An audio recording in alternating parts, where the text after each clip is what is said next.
안녕하세요. 오늘 여러분과 함께 파헤쳐 볼 자료는요. 이재명 정부의 새로운 부동산 대출 규제에 대한 오디오 녹취랑 관련 스크립트입니다. 특히 그 최대 6억이라는 대출 한도, 이게 시장에 어떤 영향을 미치고 있는지, 또 어떤 이야기들이 나오고 있는지, 네, 그 핵심만 좀 빠르게 살펴보겠습니다. 바로 시작하죠. 네. 이번 규제에 이게 워낙 명확하고 또 강력해서요. 시장 반응도 아주 즉각적입니다. 그 배경이랑 또 다양한 시각들 한번 균형 있게 짚어보겠습니다. 핵심은 정말 간단하죠. 6억 이상 대출 금지, 그리고 집 샀으면 진짜 살아라. 뭐 이런 거잖아요. 아주 분명한 메시지예요. 맞습니다.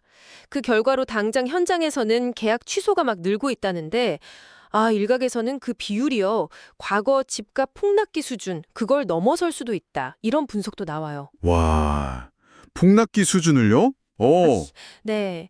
이건 뭐랄까, 시장이 예상보다 훨씬 더 이 대출에 의존하고 있었다. 이걸 보여주는 신호일 수도 있거든요.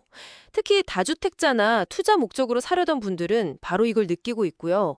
일반 실수요자들 사이에서도 뭔가 진짜 크게 달라졌다. 이런 분위기가 느껴진다고 합니다. 와, 폭락기 수준을 넘을 정도면 진짜 충격이 크다는 거네요. 그런데 또 한편에서는 비판도 있어요.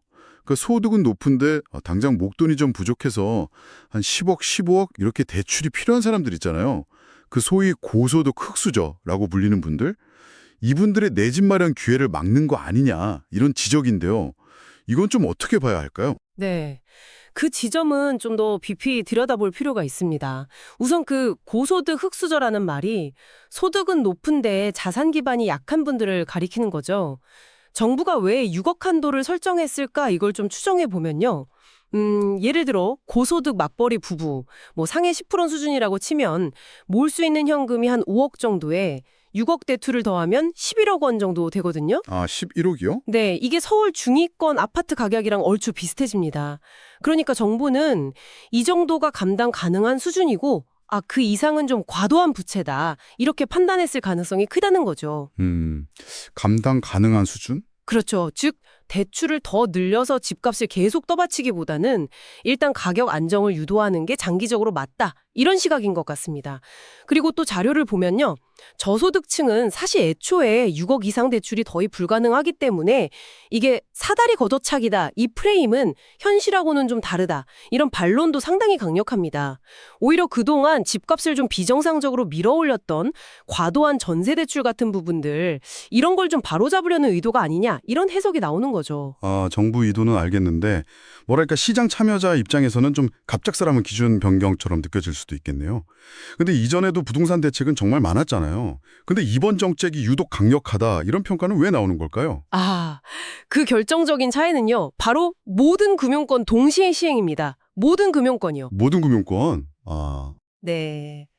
과거에는 규제를 해도 뭐 제2금융권이라든지 이렇게 우회할 길이 조금씩 있었는데 이번엔 그 길을 그냥 완성히 막아버린 겁니다. 그래서 이게 대한민국 역사상 처음 있는 강력한 조치다. 뭐 이런 평가까지 나올 정도예요. 게다가 지금 GDP 대비 100%를 넘나드는 가계부채가 한 2,200조 원 정도 된다고 하잖아요. 네, 2200조 엄청나죠. 그렇죠. 이게 소비를 너무 억누른다. 이런 IMF 같은 국제기구의 경고도 더 이상 무시하기 어려운 상황이라는 점도 정책 강도에 영향을 미쳤을 겁니다. 그리고 이번 정책의 또 다른 강력한 지점이 있는데요. 바로 그 소유권 이전 등기 전에 조건부로 전세 대출 해주는 것 금지 이 조항입니다. 그 조항이요? 네. 이게 사실상 갭 투자, 그러니까 자기 돈 조금에 전세금 끼고 집 사는 방식 있잖아요. 그걸 원천적으로 차단하는 효과를 가져옵니다. 최근 주택 거래량의 상당 부분, 뭐 거의 60% 이상을 차지했던 3040 세대의 생애 최초 대출을 통한 갭 투자.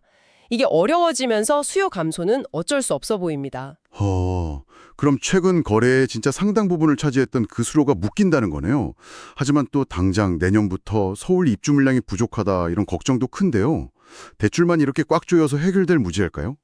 정확히 보셨습니다. 그래서 추가적인 공급 신호가 정말 중요해요. 다행히 자료에 따르면 3기 신도시 토지 보상이 거의 마무리 단계라고 합니다. 뭐 99% 이상 완료됐다고 하니까요. 거의 다 됐군요. 네.